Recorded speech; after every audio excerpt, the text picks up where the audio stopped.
L'uomo non è fatto per la sconfitta. Un uomo può essere distrutto, ma non sconfitto.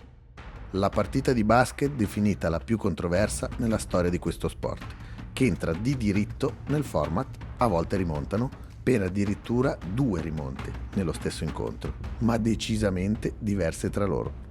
Prima di cominciare vi invito come sempre a iscrivervi con un piccolo click che non costa nulla a nessuno, ma se vi fa piacere può aiutare molto me per continuare a fare questi video. Detto questo, cominciamo.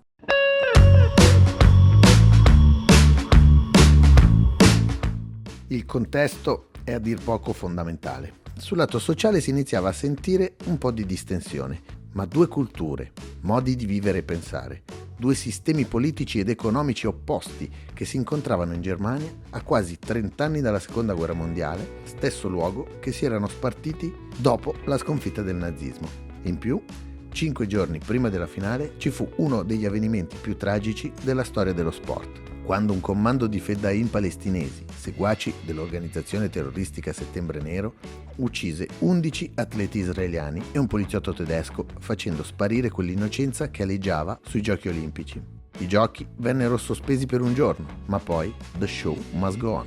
Una Germania che tornava alle Olimpiadi dopo Berlino 36, dove il basket entrò come disciplina per la prima volta, e da quel momento gli americani ne avevano vinte 7 su 7, con un record di 63 vittorie e 0 sconfitte, fino alla finale del 72. Dall'altra parte, i sovietici erano lo schiacciasassi nel vecchio continente, vincendo 8 europei consecutivi. Lo sport era diventato la vera guerra tra le 2 superpotenze.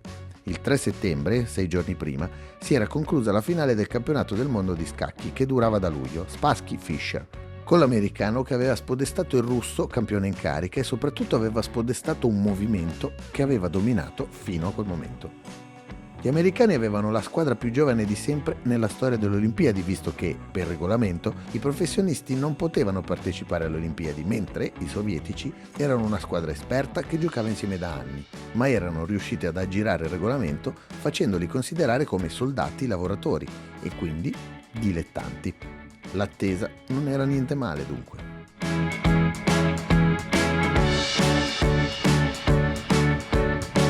Il 9 settembre, alle 23:45, ha inizio la prima delle 2 rimonte. La partita è subito in mano ai sovietici, che mantengono una distanza tra i 4 e gli 8 punti fino a metà del secondo tempo, quando aumenta fino a più 10. Questo è il momento che nei giovani americani scatta la molla che tante imprese ha fatto e farà succedere. Con Kevin Joyce su tutti, USA recupera piano piano fino a -1, con 7 secondi da giocare. I sovietici palla in mano cercano di far passare il tempo con un'azione confusa. Sotto la pressione americana, Alexander Belov, che aveva dominato fino a quel momento, fa un passaggio suicida e Doug Collins entra in scena.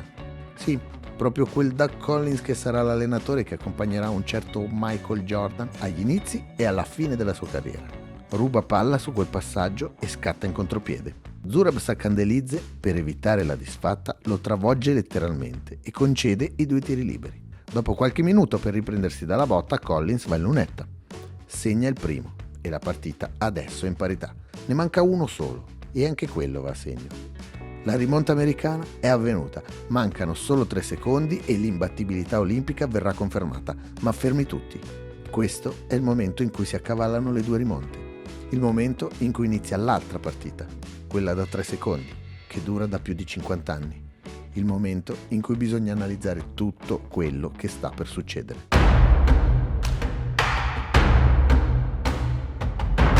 Siamo rimasti al secondo tiro libero appena segnato da Doug Collins e qui dobbiamo riavvolgere di qualche istante perché l'altra rimonta inizia esattamente nel momento in cui sta per rilasciare la palla e, come si intravede, l'arbitro, il brasiliano Renato Righetto, si gira al suono della sirena verso il tavolo dei giudici. Ma ormai la palla è partita e le regole, che tutti conoscevano, dicevano che una volta partito il movimento, la palla era giocabile e dopo il secondo tiro libero non potevano esserci time out, ma veniva concesso solo tra il primo e il secondo. Infatti i russi rimettono subito la palla, ma quando Belov è a metà campo il gioco viene fermato sia dall'arbitro sia dagli allenatori russi che entrano protestando perché non gli era stato concesso quel time out tra i 2 tiri, dicendo di aver avanzato la richiesta prima che Collins tirasse entrambi liberi. In campo c'è caos. e il minuto per i russi non venne concesso, anche se ci volle molto per ripristinare l'ordine, quindi di fatto il tempo per gli allenatori di parlare con i giocatori ci fu, e come. La sirena suonava inspiegabilmente mentre Collins stava eseguendo il secondo tiro libero. Potrebbe essere stata azionata perché il tavolo degli ufficiali di campo aveva riconosciuto la richiesta di timeout sovietico all'ultimo momento e stava tentando di fermare il secondo tiro libero per rassegnarlo.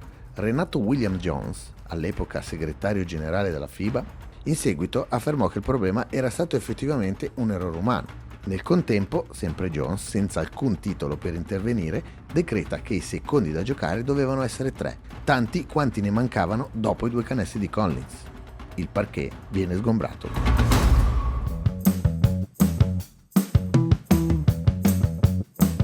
A battere la rimessa, questa volta, va Ivan Yadeska, fatto entrare dall'allenatore Kondrashin al posto di Zarmukhamedov. Già qui c'è qualcosa che non va, ma lo vediamo dopo. L'idea è di far lanciare lungo Yadeska, abile in quel tipo di passaggi, per Alexander Belov, ma il pressing di Tom McMillan non gli permette tale passaggio ed è costretto ad andare corto al suo compagno vicino, che avanza e tenta il passaggio a Belov, ma suona la sirena. Tutta la squadra americana invade il campo, la rimonta è finalmente avvenuta. Fermi tutti di nuovo. Il cronometro non era stato ancora ripristinato e segna 50 secondi. La sirena è suonata per fermare il gioco per questo motivo. Piccola curiosità, il cronometrista è un certo Joseph Blatter, che si stava facendo le ossa probabilmente nel trovarsi in mezzo a situazioni ambigue. Ma andiamo avanti. Siamo all'apoteosi del caos. I russi che protestano. Il segretario FIBA Jones che si mette ancora in mezzo alla discussione. Poi l'arbitro brasiliano che decide di ripetere per la terza volta la rimessa e di ripristinare il cronometro. E, ovviamente, gli americani increduli prima e arrabbiati poi, che minacciano di lasciare il campo. Ma il primo allenatore, Henry Iba, preoccupato che un'azione del genere avrebbe fatto rischiare alla sua squadra una squalifica per aver rinunciato a giocare, minaccia i suoi stessi assistenti per evitare una situazione del genere. A fatica, il parquet viene sgombrato di nuovo.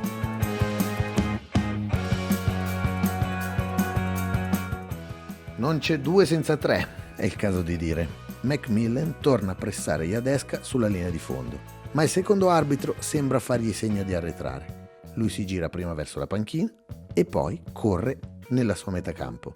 Il russo a questo punto non ha più nessun impedimento e può far partire il lancio che in Unione Sovietica verrà nominato come il passaggio d'oro e per cui era entrato la seconda volta. La palla vola precisa dall'altra parte. Saltano in 3: Belov, Joyce e Forbes. Gli americani scordinati si annullano a vicenda e spariscono completamente. Il sovietico si ritrova inaspettatamente solo, quindi incredulo, ma con una calma olimpica, appoggia il layup buzzer beater per chiudere finalmente questa controrimonta per l'apoteosi sovietica.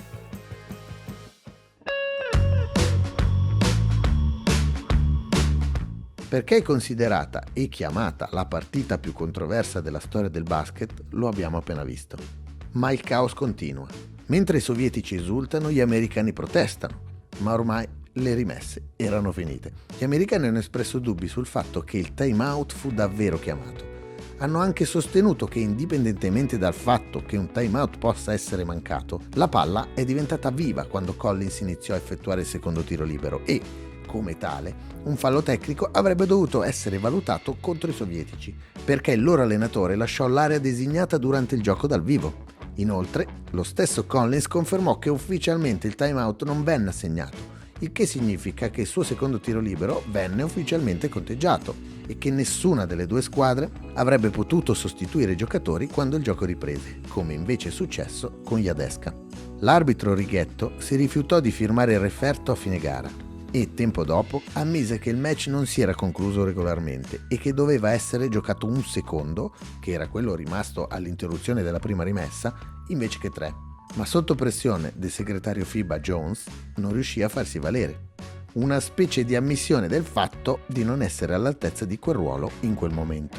Gli americani presentarono formale protesta alla FIBA che però respinse tutto e poi direttamente al CIO che, dopo aver ascoltato tutti quanti, confermò la vittoria sovietica lasciando gli statunitensi con l'amaro in bocca e che dichiararono: secondo le regole FIBA noi siamo i legittimi vincitori. USA ha il primato di essere l'unica squadra a non presentarsi sul podio olimpico per la premiazione.